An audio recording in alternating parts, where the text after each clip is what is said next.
Are there any grave issues that would keep Team USA from winning a gold medal? Should they be minus 430 against the field or whatever the price is right now? Maybe. But am I looking at, hey, Europe as a continent to win the Olympics at plus 500 as an interesting bet? Yeah, because one, they have 5 teams in the Olympics out of the 12. The Early Line, only on SportsGrid. Where are you at in terms of a starting lineup? What you want to see from Team USA? I think he'll get guys involved, and then there's your lockdown defender at the point guard, the point of attack, right? I do like Curry. I would then go with Ant. I like Ant over Booker. I think if you look at the way the Canada game was, they looked kind of slow starting, and then they kind of got rolling. Game time decisions, only on SportsGrid. He talked about Major League Baseball and its rule, or actually its relationship with sports betting and gambling. Integrity is the foremost concern, and a lot of people are questioning that given all the scandals, right? There's Mercano, there's Pat Hoberg, one of the best umpires in MLB, suspended right now. We don't exactly know what he did, but he's been disciplined, and he hasn't umpired a game this year. Newswire, only on SportsGrid. Their coach has a personality that is New York City. Tough, grinding, defensive, no holds barred. We muck this game up and we make you play it our way. And Tibbs has been rewarded, and he should be rewarded for what he's done with the Knicks. Betting above the rim, only on SportsGrid.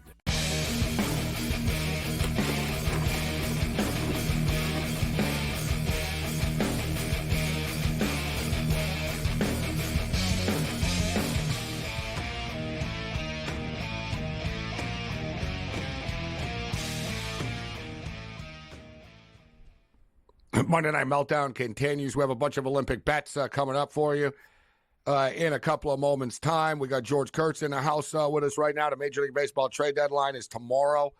A lot of deals have already been consummated, but you never know what's going to happen before the deadline. Maybe it'll be a surprise move or two, and or sort of utility, bullpen, arms, teams just looking to bolster their lineup. The Seattle Mariners, we talked about it last week, actually, when Randy Arozarena got traded, when we were live on the air. Justin Turner dealt from the Toronto Blue Jays to the Seattle Mariners. So the Mariners trying to bring in a little postseason experience. And Turner is the type of guy that can only really help a good team.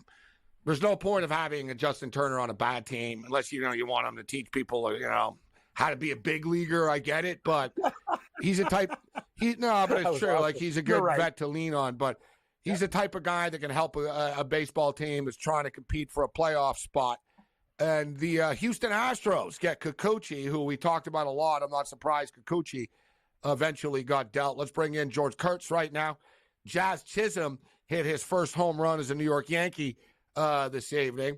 And you melodramatic, bipolar Yankee fans that cry way too much about everything, are you feeling better now? Little babies, little Yankee babies that you've won 3 games in a row, Kurtz. You guys feeling better now? Wow, coming out fiery against the Yankees. This guy out Monday rage. Oh boy. Do I feel better?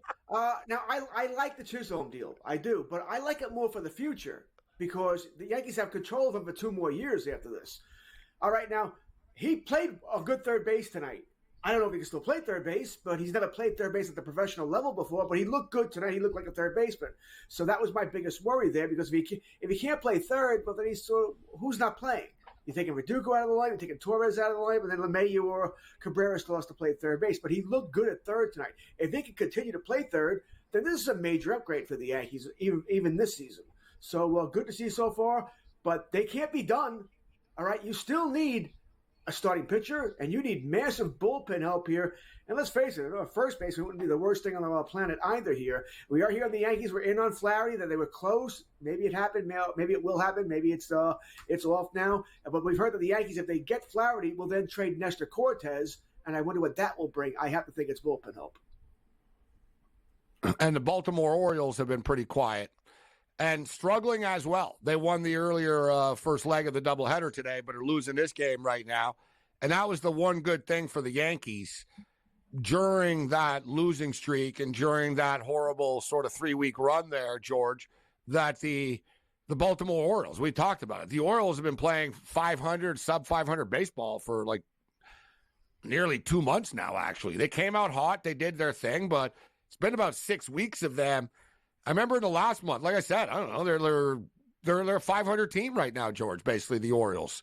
And are they going to be able, like now the pendulum swings a little bit. That's what I'm saying.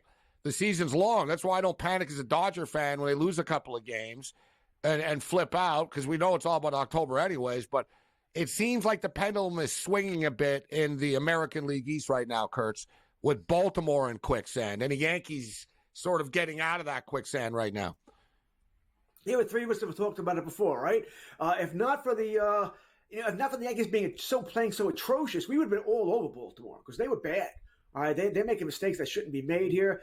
I mean, listen, we still have 19 hours before trade deadline tomorrow. I'll be disappointed if as a baseball fan, if the Orioles don't make a major move. Eflin, okay, I like Eflin, I do, but I think he's more of a regular season pitcher. I don't know if he really tilts the balance of power in the playoffs for you. They have to. Sir Anthony Dominguez, once again, he's more of a late inning reliever, not a closer. So in my mind, they need pitching. You have prospects up the wazoo. They can't all play for you.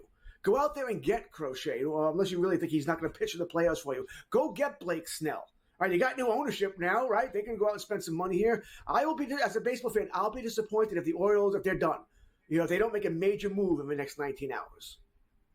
Cam, what do you think about the Major League Baseball trade deadline?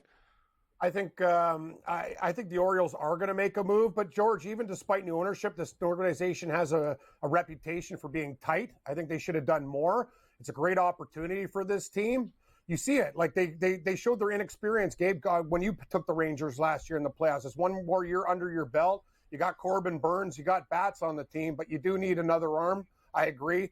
I want to see the Philadelphia Phillies. I don't know what their jam is. People are talking about them as a very, very interesting team, Gabe. A lot of people down on the Dodgers and high on the Phillies, where we kind of disagree getting all these guys back for the Dodgers. Want to see if they make a move as well. But I think, to George's point, I'd be shocked if Baltimore didn't do one big thing. They have to. They have to compete with the Yankees. They got to go deeper. I don't really know what much more they could do. Who's really out there right now? I don't really think there's a big savior for the Baltimore Orioles. And as far as the Phillies are concerned, this happens all the time with Philadelphia sports teams. And I caught on to this a couple of years ago. Look like in the same years, the Philadelphia Eagles, Kurtz and Cam, but think about it, Kurtz. The Eagles went to the Super Bowl and lost. The Phillies went to the World Series and lost. The Philadelphia 76ers always get bounced in the playoffs. They'll look good in the regular season, and then they'll get bounced. And I caught on to it's like the Flyers just suck. They're rebuilding. But they're not in the conversation of this. But the other three sports teams, but like if you look at the Eagles and specifically the Phillies, Kurtz, I said this last year about the Phillies too, that I thought they peaked too soon. Right? You know what I mean? You go through these ebbs and flows of the season. Maybe they get it back, the Phillies, but right now the Phillies are sort of like the Orioles a bit, except worse. They're in a free fall right now, Philadelphia. It was just like 2 weeks ago, people were, when the Dodgers went to Philadelphia and got beat up, I remember all the talk shows were, the Dodgers have problems, all that money they spent. It's like, they got 10 people on the injured reserve. You idiots don't know this, do you? And they're still I don't know what the panic is about. They still win all the time. But if you look at the Phillies now, suddenly the Phillies are in a free fall. They're just lucky, Kurtz, that the Braves are so injured and the Mets are so far behind. I think the Phillies will be fine. All right, I think the Orioles will be fine too, by the way. But I don't think Austin Hayes was your answer. All right, I would have liked it once again. And I'm not big on Soriano either. Estevez, I'm sorry, him being the answer at your closer position. But I guess you're better. Right, Estevez, Dominguez, okay, you're better. I don't know what Hayes does for you. I want them, once again, to make a bigger move. Philadelphia has no excuses. Cam rightfully pointed out Baltimore's reputation is they don't spend money. All right, but Philadelphia does. Yeah, but Baltimore has a new ownership group that we were expecting, who were younger and have deeper pockets. We were expecting them. They only got confirmed over the weekend. So I'm willing to give Baltimore, the next 19 hours. Let's see what you do here. In my mind, Baltimore has no excuses, okay? But you're a Yankee fan, so you hope they don't do anything anyways. They'd be better. Hope they don't do anything. Yes, but as a baseball fan, my stepfather was a Baltimore fan, so maybe I have something towards that. But as a baseball fan, I mean, it's simple logic, though. All these prospects they have can't all play for you. They're all second basemen, shortstops, and outfielders. True. You got to trade some, and you have to get better, and you can get better. I understand if you don't want Crochet because of what he said, I'm fine with that. Wouldn't Blake Snell make a lot of sense for the Orioles? What if the Orioles end up playing the Yankees in the playoffs? What don't the Yankees hit? They don't hit left-handers. All right, so Blake Snell would make a lot of sense here. I know you're worried about the 30, 31 million he has coming to him next year in a player option, but then again, if he pitches so well this year for you, he's declining that option, right? He's going away to get the big contract again. So I'd like to see the Bulls. I'm so sick of these owners. I'd like to see Philadelphia make a big move. I agree, Gabe. That's why I like at least I'm I like being a Dodger fan in that way. That they sell tickets with knowing that this is LA. We need stars on the team, right? So you got to pay players. Like these owners, they keep the money, and like unrelated but sort of related. Jerry Jones talking about like the DirecTV lawsuits and stuff, right? Hey, Kurtz. Well, maybe we got to lower the salary cap. Well, yeah, because Kurtz, they don't make enough money, right, Kurtz? Money. They got to lower the salary cap. Like, why is there even a cap in the NFL? They literally make $20 billion a year.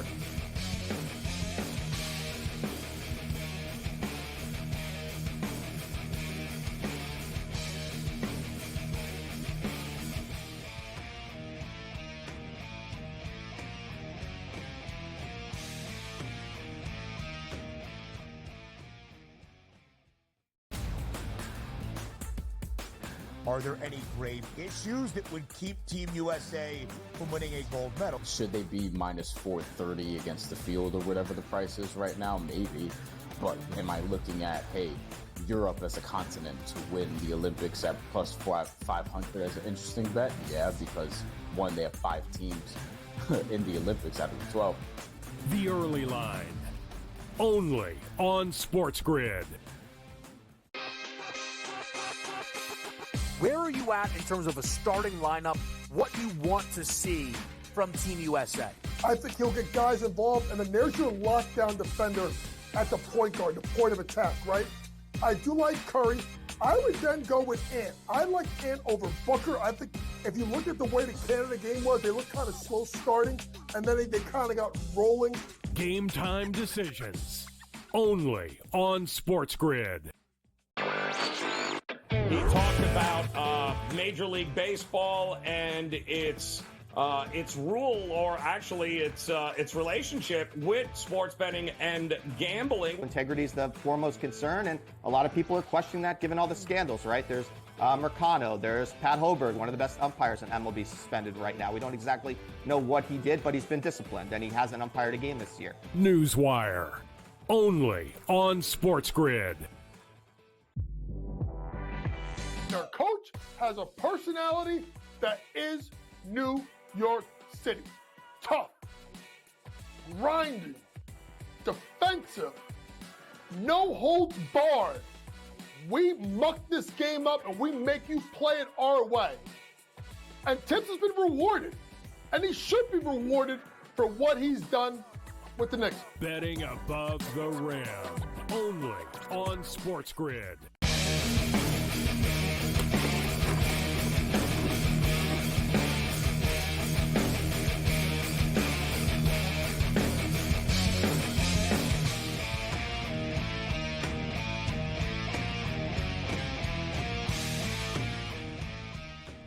Monday Night Meltdown continues.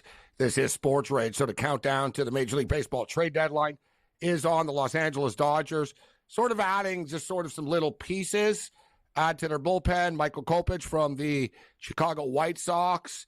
They get Edman, who a lot of teams wanted as just sort of a utility guy, defensive guy, Gold Glove winner in the past. Hasn't played. What are you hearing, Kurtz, as far as his injury is concerned? Pretty crazy that everybody wanted to trade for a guy who hasn't played yet this year. It's a little strange. Generally, teams shy away from that, right? They must know something that he's good to go soon. You know what I'm saying? I imagine the scouts have said he looks fine, and the medicals probably came back. Most teams have access to them, so I'm sure it came back okay. Listen, I think it's going to be a fun next 19 hours. I think this trade deadline's been great. We've had action. Well, you and I were on, Thursday night? So we've had action pretty much from the Roz Arena deal up until now. So every 4 or 5 hours, another deal goes through. And what other hitters are available? What other hitters are available? Robert is the big one with the White Sox. If right now if you're a team, I would be on the phone with him, and I wouldn't mind plugging him in on the Dodgers. All this speculation you're hearing from Basan, from Nightingale, all these guys, Robert's not mentioned anywhere. Makes you wonder if That's why he probably gets dealt. Maybe that's why he gets dealt, actually. Close to him. Yeah. Yandy Diaz. Listen, you can have anybody you want in Tampa. What do you want in Tampa? All right, they trade the whole damn team. Right, so Yandy Diaz is available there. Is that Tampa's goal every year, even despite them being good? They're just like, let's trade everybody and get better. And they do it all again and again and again. All they do is reset. That's what they do. They've had nice runs. They've had, and I think, like Kurtz just said, I think they realize sort of like, listen, we're not as good as Baltimore is right now. We don't have the money the Yankees have right now, and nobody comes. The whole thing is, Cam, too. If you're Tampa, nobody goes to your games. If you traded and got players, nobody would go to the game. Right? That's why they permanently reset. If you were the Tampa Bay Rays, you could say, man, we just got Juan Soto. People would be like, all right, you get an extra 800 people or something. They went to the World Series. It doesn't matter. Nothing matters. So their whole thing is they have a new stadium coming in 2027. So that's it, Kurtz. They'll reload and try to get good for when they have a new stadium coming up right now. That's their plan. Ding, ding, ding. I think that's exactly it. I think that's exactly it. They want to be good. All teams want to be good for the new stadium. I think that's what they're hoping for. They can't pay people right now. So even if there wasn't a new stadium coming, I think they'd be doing this anyway. I know it sounded, I think after yesterday's games, they were 4 games out of a wild card.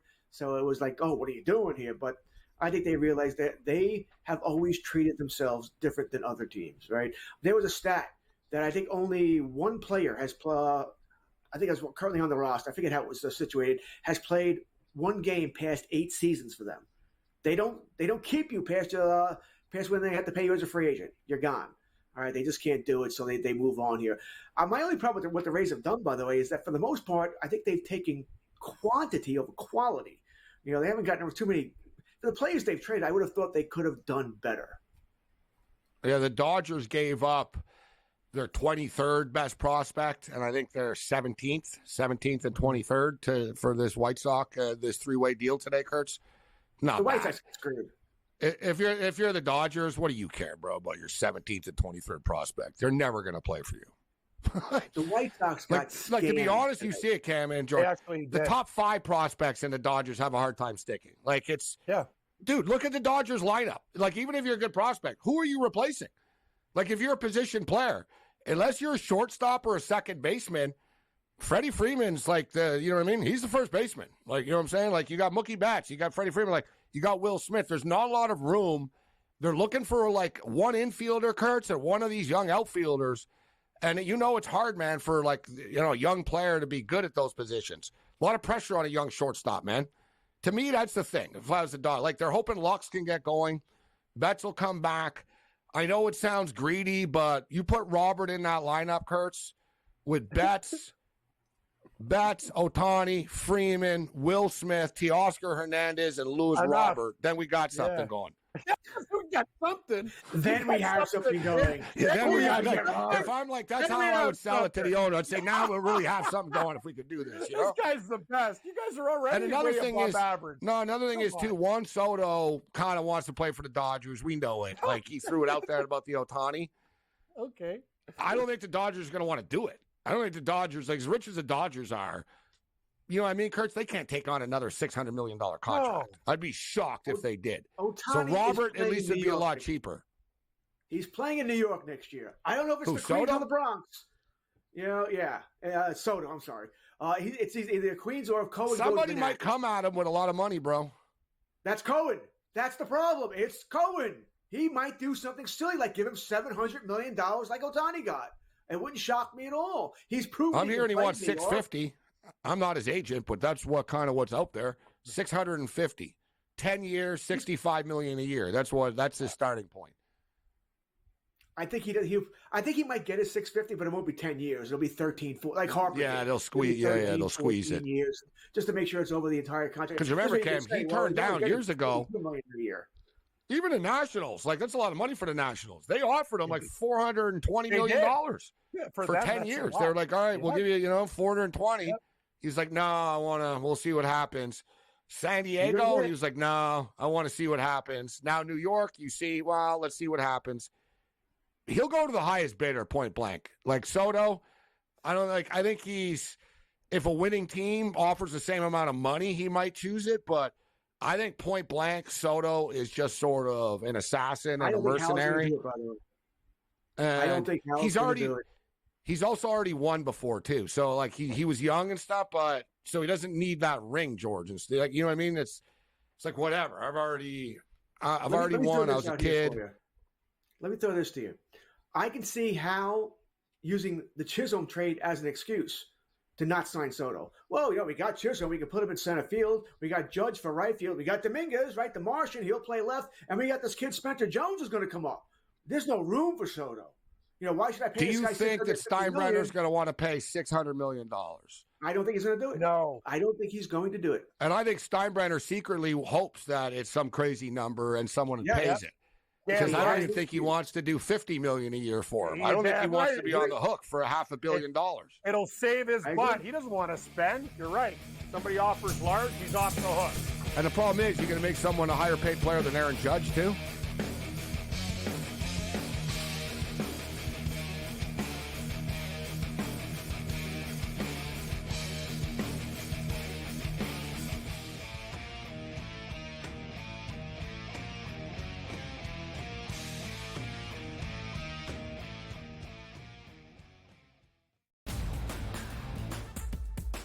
Are there any grave issues that would keep Team USA from winning a gold medal? Should they be minus 430 against the field or whatever the price is right now? Maybe.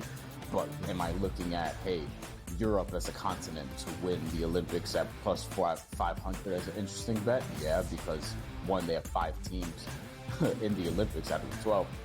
The early line, only on SportsGrid. Where are you at in terms of a starting lineup? What you want to see from Team USA? I think he'll get guys involved, and then there's your lockdown defender at the point guard, the point of attack, right? I do like Curry. I would then go with Ant. I like Ant over Booker. I think if you look at the way the Canada game was, they looked kind of slow starting, and then they kind of got rolling. Game time decisions, only on SportsGrid. He talked about Major League Baseball and its rule, or actually its relationship with sports betting and gambling. Integrity is the foremost concern, and a lot of people are questioning that given all the scandals, right? There's Mercano, there's Pat Hoberg, one of the best umpires in MLB, suspended right now. We don't exactly know what he did, but he's been disciplined, and he hasn't umpired a game this year. Newswire, only on SportsGrid. Their coach has a personality that is New York City. Tough, grinding, defensive, no holds barred. We muck this game up and we make you play it our way. And Tibbs has been rewarded, and he should be rewarded for what he's done with the Knicks. Betting above the rim, only on SportsGrid.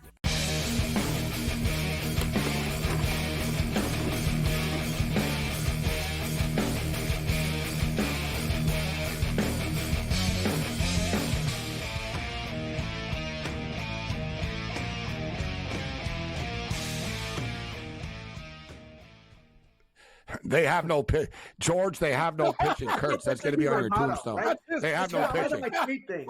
They have no My pitching. name right here. George Kurtz, they have no pitching. Put it on his tombstone. It's true. Right You do say that a lot, George. Like, what team does have good pitching? Let's just be real. Like, how many teams have good starting pitching? Seattle. Seattle. Dodgers went healthy. Dodgers went healthy, which they never are. Seattle, definitely. Philadelphia. I mean, Yes. once again, their starting foursome. I know Wheeler got lit up tonight, but their starting foursome's nice. The Braves, even without Strider, have good starting pitching, right? So they can pitch. The Tigers. Yeah, there's a few teams. There's a handful. Yeah. No, the Milwaukee got Dodgers staff Montas tonight. That's not going to help. The Dodgers staff has been just sort of a mash unit all year. Like they literally, it's pretty crazy for a team like them, but what are you going to do? Everybody's hurt. It just is what it is. And, money can't buy your way out of injuries. So you can't just bring in new players and replace everybody. That's another thing. We got guys coming back. But if you like the Dodgers, Cam, they're so deep, the Dodgers, they're a lot like American Idol or something. Yeah, it's like, okay, kid, you're our second prospect. You're going to get called up. But if you don't pitch well, they'll send your ass back. We've seen it. Look, George, Bobby Miller. Like you can be you get called up to the Dodgers as a kid. If you perform, you'll stay. If you don't, it's not like another organization, Cam, where you can work through it. With the Dodgers, it's like, listen, if you can't keep up, it's like playing like with Metallica or something. Like like you step on the stage, they're like, listen, we're playing this fast, we play at this tempo. If you can't keep up, we're going to give you a chance. We'll give you like 3 weeks. Like, you know what I mean? They give players chances, and their pitchers, it's just a revolving door, really. But I think they will get healthier. And a positive sign that Kershaw looked as good as he did last week. Yes, and not just that. Would you not say, we watch a lot of other teams, young kids come up. The Dodgers guys did great. They were in tough situations. These guys are call-ups. They all did, very, very well. Remember, the books were pricing these guys at $1.20, $1.25, and they're winning with these guys. That's the whole thing. I think they've done a great job with the young arms on their team. Only one guy. No, they have. But way overachieved. But you can't have these young arms on the hill in late October, early November. That's the thing, right? Yep. The Dodgers, we were joking earlier, but the Dodgers churn out pitchers. All right, they may not all work out, but they turn out. This River Ryan guy looks fantastic. He looks really good now. Once again, I agree with you. All right, you probably don't want him starting in October. That would be a gamble here. It's probably not what the Dodgers want either here, but he looks like another good guy. So I said they just turn these guys out over and over again. This is what's I think a lot of teams are very jealous of that. And I was joking earlier about Kopech will go there and figure it out. That's not a joke. I think the Dodgers see something. I think they see something. Okay, we can fix that. We can fix that. He'll be a better player with us, and I think that's going to be true. One guy, guys, that I'm a little concerned about is Walker Buehler. Yes. He was out for a while, he comes back, he gets hit, right? So he's getting hit, and then he literally got hit with a ball.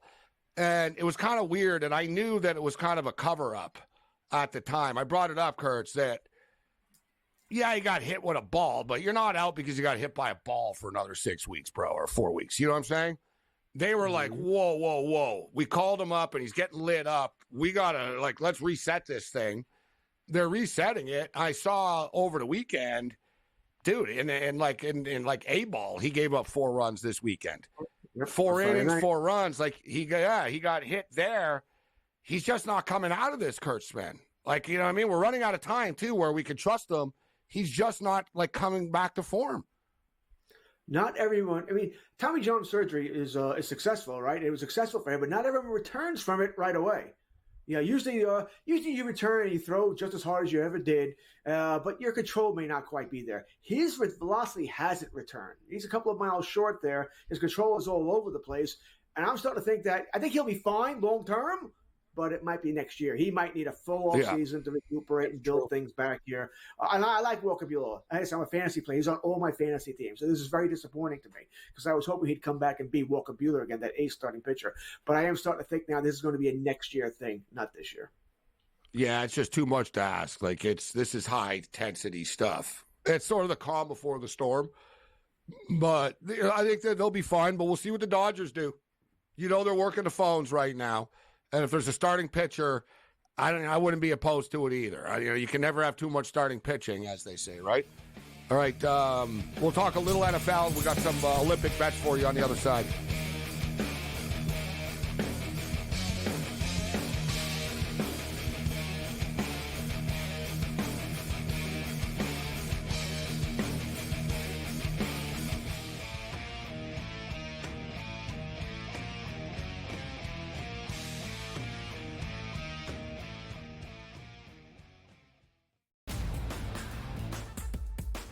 Are there any grave issues that would keep Team USA from winning a gold medal? Should they be minus 430 against the field or whatever the price is right now? Maybe. But am I looking at, hey, Europe as a continent to win the Olympics at plus 500 as an interesting bet? Yeah, because one, they have 5 teams in the Olympics out of the 12. The early line, only on SportsGrid. Where are you at in terms of a starting lineup? What you want to see from Team USA? I think he'll get guys involved, and then there's your lockdown defender at the point guard, the point of attack, right? I do like Curry. I would then go with Ant. I like Ant over Booker. I think if you look at the way the Canada game was, they looked kind of slow starting, and then they kind of got rolling. Game time decisions, only on SportsGrid. He talked about Major League Baseball and its rule, or actually its relationship with sports betting and gambling. Integrity is the foremost concern, and a lot of people are questioning that given all the scandals, right? There's Mercano, there's Pat Hoberg, one of the best umpires in MLB, suspended right now. We don't exactly know what he did, but he's been disciplined, and he hasn't umpired a game this year. Newswire, only on SportsGrid. Their coach has a personality that is New York City. Tough, grinding, defensive, no holds barred. We muck this game up and we make you play it our way. And Tibbs has been rewarded. And he should be rewarded for what he's done with the Knicks. Betting above the rim, only on SportsGrid.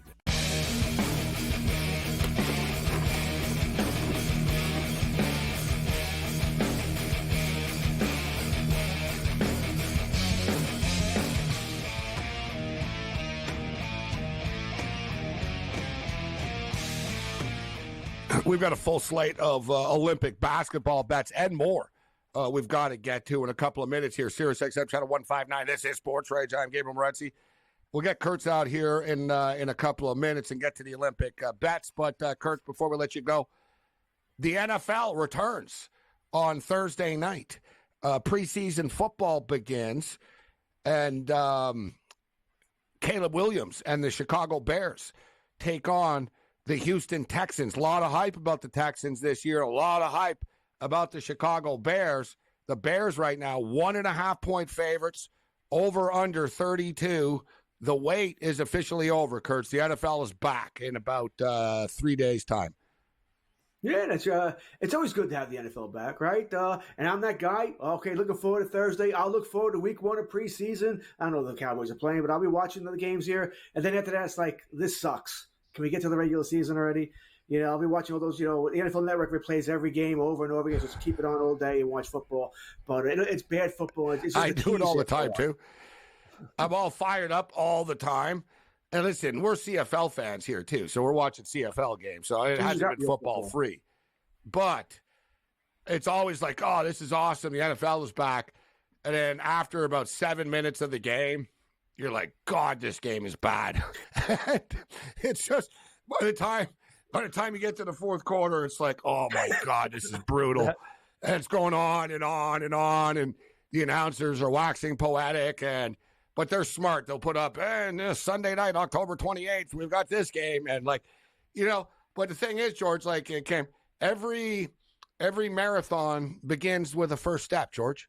That's what I love about it. Like, the first step isn't really training camp. It is. Training camps are open now, and the work is getting done.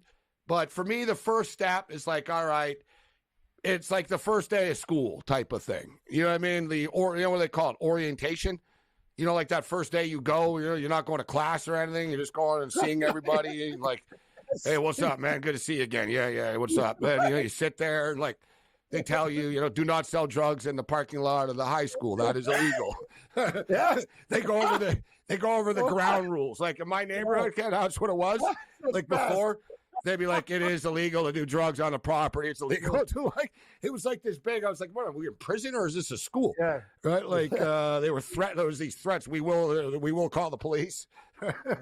But the NFL first game up, I don't know what the plan for Caleb Williams is in this game. We'll find out as the week goes on here, but I look forward to seeing you got to play the guy sometime. He's never played before. You can't just play him in week 1, George. You got to play him sometime. I believe that he's going. I don't know if he's going to play Thursday, but he will play some during the preseason, so we will see him here. I'm going to tell you, I'm going to take the under. Like a lot of preseason games last year, a lot of unders here. So that's one bet I'll have on Thursday night. Is I'll take the under in the game here. But anything after that, I'm going to need to hear more about who's playing and who's not. I don't think it's going to be all that exciting. I don't expect to see much of C.J. Stroud or Diggs, Dell. Oh, Stroud won't Collins, play. All those guys. No, he ain't playing. It's going to be a lot of Brett Rippon, the third-string quarterback for Chicago. A lot of Rippon. The total is 32. Low. A lot of games last year, they all went under. They were boring games. 17-16 is a push. It's a low number. Like I said, 17-16 is a win. That's 33, Gabe. Oh, so yeah. Sorry, yeah, you get 17-15. The mathematics 17-16. Yeah. So George coming at you. I'm just saying it's too low. I wouldn't bet it. It's like the score 17-16, you lose. I was going to say I screwed up. Yeah, 17-16, you lose, which is a pretty low score. It is. It's a low score. It's just So what's your pick, Cam? I like the over. I think we can get to 33. I know it's mostly for like punting situations. Actually, I lean Bears as well. I would think that with Houston and the success that they've had, I think the Bears roll out more guys. I don't know how much Bajan's going to play as second stringer, but Caleb Williams probably not. But if Bajan gets in the game, he's a pretty this guy had experience last year and actually played pretty decently for Chicago. So I think there's a little bit of an advantage there. I lean Bears. I lean over, but it's tough. Caleb Williams is the Bears haven't announced what they're going to do yet on Thursday, but this is from just a couple hours ago. Caleb Williams, I would love to get out there and play. It's pretty awesome to get out there and be in Canton, Ohio. He's pushing, and he wants to play in this football game. Eberflus said the Bears would share more details about playing time and preseason plans on Tuesday before traveling to Ohio. Before camp began, Eberflus said the Bears reviewed playing time and protocol for the rookie quarterback and determined that the ideal – so they used C.J. Stroud last year's preseason as a model. And they say that they want Caleb Williams to take in between 45 and 65 snaps in the preseason. So there's three preseason games now. 10, doesn't 20, play 30? the last. Yeah, but doesn't play the last one, Kurtz. Don't forget. No one ain't going to play the last preseason game. That seems ambitious, Gabe. That seems very ambitious. Seems like a lot. I don't think he's going to have that much. The second game, you'll have more, but I don't think he'll get there. Yeah, but the thing is, guys, he's never played before. He needs to play. He does. You can't they also protect their quarterbacks. They do it so much. I would imagine 2 games. There's no way in hell he doesn't play on Thursday. He's too fired up. They're fired up. They're going to want to show him off a little bit here. But I'd be surprised. It'll probably be 2 series. He'll come out, run, you know what I mean? Hand it off a bunch of times, let him throw it once or twice, and get him the hell out of the football game. But he's got to get his feet wet at some point in time. No better way, especially against a Houston Texans football team, that it's like a healthier situation. Don't forget, too, you're not going to, you're going to have that sort of rehearsal game. That's the one where he could get hurt, where people are going to be flying around, Kurtz. You know what I'm saying? No one's really going to be flying around in this Hall of Fame game. It's played in quicksand like we just talked about. You'll play 1 series, maybe 2. I'll say 2. It's a quick 3 and out. Maybe he plays 2. You don't want to get him hurt, but you got to get him. You got to loose him up a little bit. And then one of the games, you got to let him play a half, right? All right, we're going to go into the half with you here. You got to get in dudes out here, but there's a lot of work left to be done. But all these teams, they do their work in practice. The Hall of the Hall of Fame game and preseason games. I've heard coaches talk about this. McDermott was talking about it. He said basically, we already know what the team is all the time. He said, as coaches, you basically, out of the 53 guys, he goes, we already know who 50 of the guys are for the most part. And he said the preseason is basically all about 2 or 3 guys trying to make the team. Or a game for special team. The actual preseason games. He's like, it don't matter. He goes, but the fourth quarter, he goes, they matter to like one or two dudes that are battling for like the 52nd and 53rd spots. But the roster's already set and stuff. Like, because I was going to say, they got to get Romo and Dunze some work. They got to get Keenan Allen some work and some reps with Caleb Williams. But they're doing that in practice. They don't need to do it in a Hall of Fame game. I mean, you'd like to get against different competition. You'd like to see what the defense is going to bring you. But even the defenses, for the most part, they're not showing anything anyway. They're just playing vanilla defense. So they don't give you work the kicker. You work the kicker. You work your punters. It's more of a special teams type of thing because you're doing it against a regular team instead of split squads in practice. That's all. Like, that's the most important out of them all. The biggest thing for the preseason this year, the coaches are concerned about and they're going to use is for the kickoffs. Yes. Which could be like very chaotic. And this kickoff stuff is freaking confusing, man. Like, it's like there's seriously different levels and layers to this about where the kicker can kick the ball to, and it goes out to here and there. You know, George, that the kicking rule takes 9.5 pages in the NFL rule book now. Like, that's how complicated it is. And there's different scenarios for it. If this happens, this is the rule. If that happens, this is the rule. Dude, coaches don't even know. So I was reading that some coaches said, I don't have time for this crap. I'm just going to tell my guy to boot it through the end zone. I don't have time for this crap. Yeah.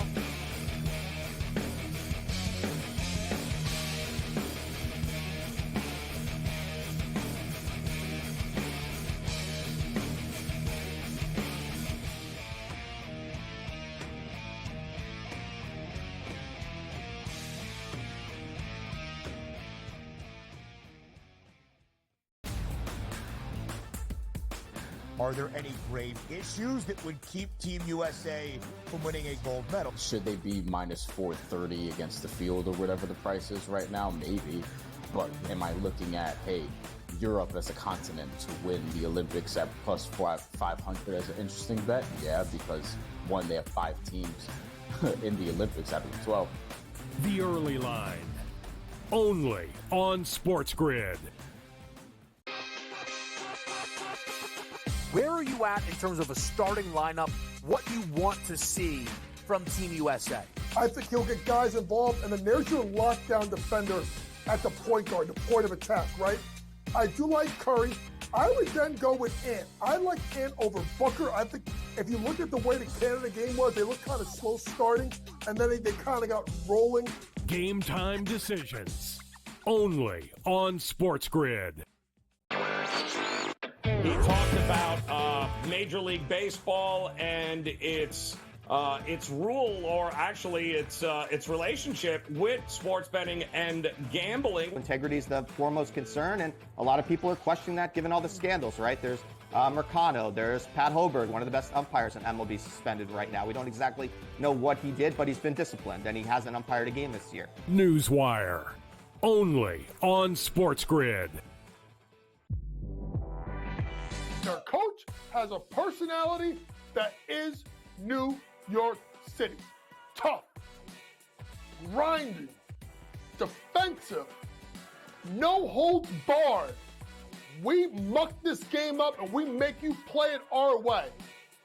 And Tibbs has been rewarded, and he should be rewarded for what he's done with the Knicks. Betting above the rim, only on SportsGrid.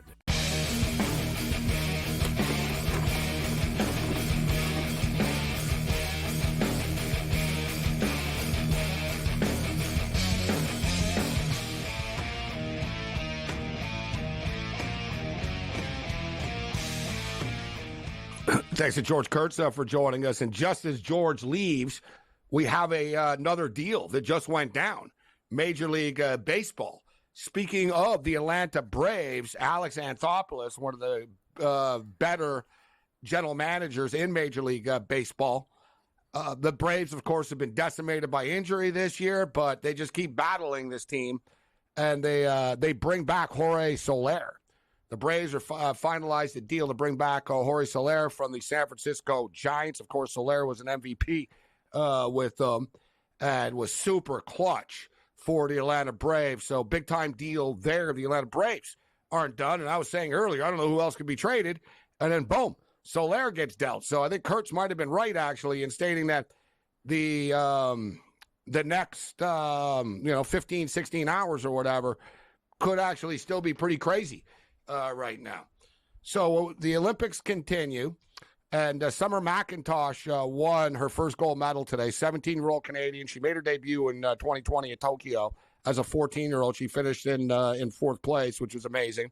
She won by 5.69 seconds, the largest margin of victory since the 1994 Olympics, just to show her sheer dominance that she displayed today. First Canadian woman to medal in the 400-meter IM since 1976. Pretty impressive, but she's really putting Canada on the map. Big day for Canada today in the Olympics. They won 2 gold medals. Krista Deguchi won the 57 kilogram. Like we told you, we talked about her a lot last week. She wins. Summer McIntosh is racing again on Wednesday in the 200-meter butterfly, and this is one that she has circled. Like the 200-meter butterfly and the 400 IM that she just won are her 2 favorite events. The 200-meter butterfly is known. It's pretty fast, 200 meters. It can go quickly, and it's known as kind of like anything can happen in it. But she's a minus 225 favorite. And considering, like I said, it's one of her top events, I think it's value, so you can put that in parlays and mix things up. But in fact, an all-Canadian parlay is not a bad look with Summer McIntosh to win the women's 200 meters butterfly and Team Canada to win the game tonight against Australia on the money line. Yeah, that'll give it That's a nice plus 100. Number. Yeah, that's good. If you don't have to lay juice, I think that's smart. Australia's going to give Canada, that's not going to be an easy game, but I do think Canada will prevail in this game, Morency. And you're right about McIntosh. At that number, it's actually a steal. You saw what she did today, winning by 5.6 seconds. So I wouldn't be surprised if she won again. It's actually a clean number. And this girl's just getting more confidence all the time. She's amazing. I could be wrong about the Canada and Australia game, but I think Canada is not going to roll them, but I think it'll be a comfortable win. You know, Canada, they looked really good against Greece, and they kind of took the pedal off the metal a bit. And then they dialed it up. They ended up winning the game. I think Australia are going to have a hard time matching up with Canada. And I think there could be points here. I got, let's say, like Canada by 9, Canada by 8, Canada by 10 type of deal. I think, the 5.5, and I don't like laying points generally, but I'm willing to lay the 5.5. But let's get to our best bets. And we got picks for all these basketball games for you tonight. Literally, player props, sides, totals. We got a little bit of everything here. So let's start off here with Greece. Greece looked very good against Canada, and it wasn't just Giannis, okay? They got multiple players that can hit the three. Greece have a lot of size. They're well coached. They play together. They've played together in the past. They're not the most talented team, but they sort of, they play simple basketball, man. They're going to try to hit some threes. They play hard. They'll rebound. And, they have Giannis in the middle. So it's not a bad combination. Spain got into the Olympics, guys, on the final day of qualification, okay? This is not the Spain heyday, glory days for Spain basketball right now. They lost by 12 to Australia. And they, like I said earlier, all they do is really just take threes because they don't really have a lot of talent, and they know it, and they're a little older, and they know it. So they just sort of take a lot of threes. So I think that Greece is going to win the game. And I think Greece covers the 3.5 as well. I think the total is a little light here at 162.5. Spain are not very good defensively. So I think Greece are going to be able to push the tempo a little bit and get this pace. 162.5 is not a crazy high number. It's not like we're not asking that much. It was 92.80 with Australia and Spain, so they got to 172. I just think this one's a little light. We talked about it earlier. Giannis went off for 34 against Canada. His prop is 29.5 tonight. I think Giannis will get there. Not in love with such a high prop, but like I said, these stars in these Olympics on these teams dominate. Like, the Greeks know. What's our best chance of winning? Get the ball to number 34, right? I think he's number 9. What number is he here? Is he wearing, is he still, 34 here. Hold on. So, still 34. So over 29.5. Canada, we'll lay the 5.5 points with Canada against Australia. Australia won their first game. Canada won their first game. This game is a big-time game as far as winning the group is concerned. So let's lay the 5.5 points with Canada. Canada, Australia, over 179.5. I'm not fully in love with this because Canada are very good defensively, but I think the tempo of this game is going to play kind of like an NBA game. Yes. Like Australia like to play pretty quick, and they like to shoot a lot of threes. Canada, I think, will push the tempo a little bit because I think they're going to think we're more talented than Australia will. I think it'll be really close to the number, but I'm not going crazy on the over or anything. And I actually like Canada minus the 5.5 more than the over. But I got a lot of player props here for you in this one. Let's start off with SGA. So he got to 21 against Greece, yet he kind of dialed it up a notch. He didn't fully have to, score. And RJ Barrett was scoring a lot of points. RJ Barrett's really, really good internationally for Team Canada. So Barrett's prop was 14.5, and he got 22, 23 points when it was all said and done. 23 points when it was all said and done. And his prop was only 14.5. They've adjusted it this time around. They bumped it up to 17.5. Between SGA and Barrett, one of them are going over. Maybe two of them go over, but at least one of them, those are the two scores. Jamal Murray comes off the bench, guys. He's not even 100%. So he comes off the bench. We'll have more picks on the other side.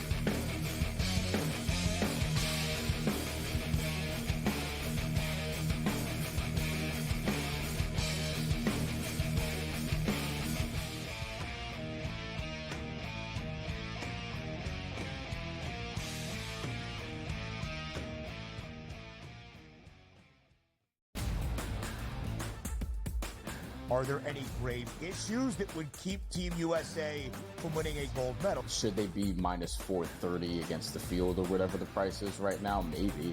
But am I looking at, hey, Europe as a continent to win the Olympics at plus 500 as an interesting bet? Yeah, because one, they have 5 teams in the Olympics out of the 12.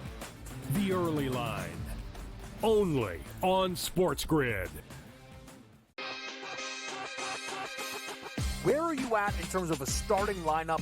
What you want to see from Team USA? I think he'll get guys involved, and then there's your lockdown defender at the point guard, the point of attack, right? I do like Curry. I would then go with Ant. I like Ant over Booker. I think if you look at the way the Canada game was, they looked kind of slow starting, and then they kind of got rolling. Game time decisions, only on SportsGrid. He talked about Major League Baseball and its rule, or actually its relationship with sports betting and gambling. Integrity is the foremost concern, and a lot of people are questioning that given all the scandals, right? There's Mercano, there's Pat Hoberg, one of the best umpires in MLB, suspended right now. We don't exactly know what he did, but he's been disciplined, and he hasn't umpired a game this year. Newswire, only on SportsGrid. Their coach has a personality that is New York City. Tough, grinding, defensive, no holds barred. We muck this game up and we make you play it our way. And Tibbs has been rewarded, and he should be rewarded for what he's done with the Knicks. Betting above the rim, only on SportsGrid.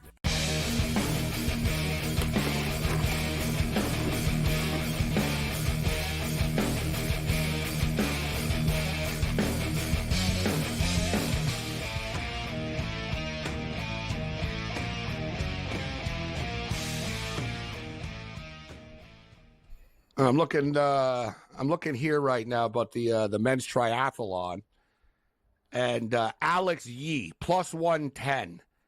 He's the favorite right now. Hayden Wild is plus 333, and then there's Blumerfeld is plus 900. So there's a little bit pretty big of a drop off.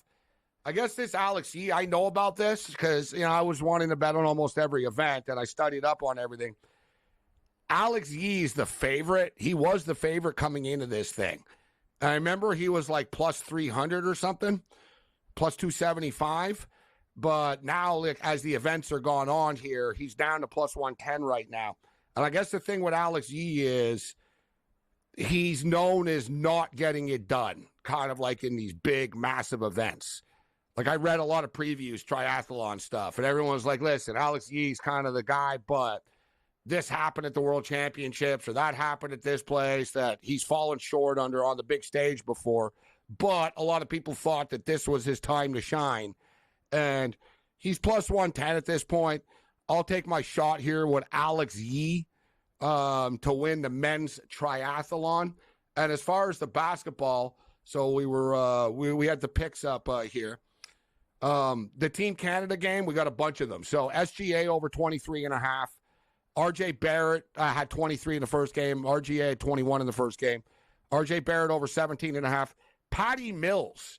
Patty Mills might be 35 years old, but this guy's got this guy can still ball. He's he hit 3 3-point shots in the first game that they played against Spain. I think they're going to be trailing against Canada. They're going to have to take threes. Mills takes a lot of threes. He took 7 3-point shots in the first game. Let's go Patty Mills over 2.5 3-point shots made. And let's get giddy with it. Josh Giddey over 31.5 points, rebounds, and assists as well for that game, Cam. I've got a lot of picks for the Canada-Australia game. 6 picks right there. Yeah, it's a lot of picks, but I like the Barrett play, even though they raised it. Gabe, you're right. He's an international star. He always shows up in big events internationally. This Canada-Australia total, I understand I'm not going to go crazy either. It is the highest total out of all the games, but to your point, Australia plays at a high pace, and Canada will want to counter against them. I understand why it's 179.5. I like the over there. And you brought up another good point about Japan and France. Japan is going to have to hit threes. If they don't, they're absolutely dead in this game. And France plays good defense. Lowest total on the board. Second lowest total on the board after the Spain and Greece game. I like under 164.5. Japan and the host French.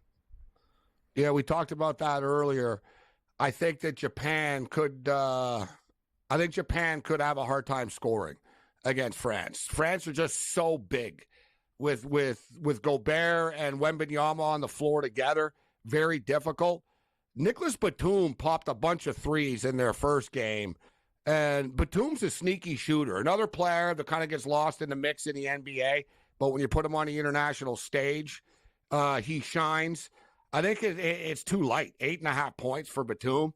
I'm expecting Batum to end up with like 14 points or so.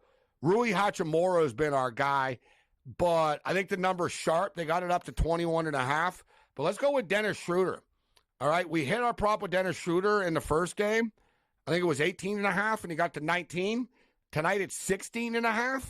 Very manageable for Schroeder. The two main scorers for the Germans are Franz Wagner and Dennis Schroeder. So I like the over 16.5 with Dennis Schroeder.